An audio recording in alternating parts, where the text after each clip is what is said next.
उपमुख्यमंत्री अजित पवार बारामतीतील सभेमध्ये राष्ट्रवादी काँग्रेसच्या पदाधिकाऱ्यांवरती संतापल्याचं पाहायला मिळालं। सभेमध्ये बोलत असताना अजित पवारांनी योगेश आलाय का, स्वप्नील आलाय का असं व्यासपीठावरील पदाधिकाऱ्यांना विचारलं।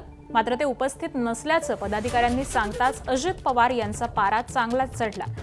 तिकीट मागताना कसे येता, तिकीट द्या असं म्हणत अजित पवार संतापल्याचं पाहायला मिळालं।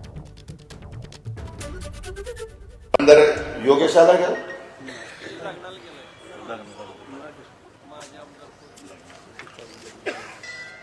त्याच्या संदर्भ स्वप्नील आलाय का? त्याचं डायरेक्टर बस झालं, त्याच्या बहिणीला नगरसेवक पद झालं की काम संपलं का? कुठे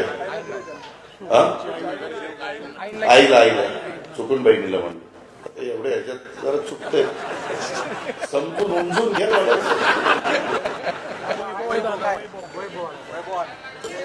अरे पण स्वप्नील कुठे गेला? तिकीट मागताना कसं येतात, तिकीट द्या। मी मात्र कुणालाही तिकीट दिली तर मी मात्र त्यांची कामं करायची आणि तुम्ही तुमच्या पुरतं बघणार। उद्या सकाळी भेट म्हणा मला तिथं, योगेशला पण भेटायला सांगा, स्वप्नीलला पण भेटायला सांगा। हे असलं नाही चालणार, त्यावेळेला आम्ही रक्ताचं पाणी करतोय। मी सुप्रीम कोर्टाच्या चीफ जस्टिस साहेबांचा कार्यक्रम करून इथं आलोय।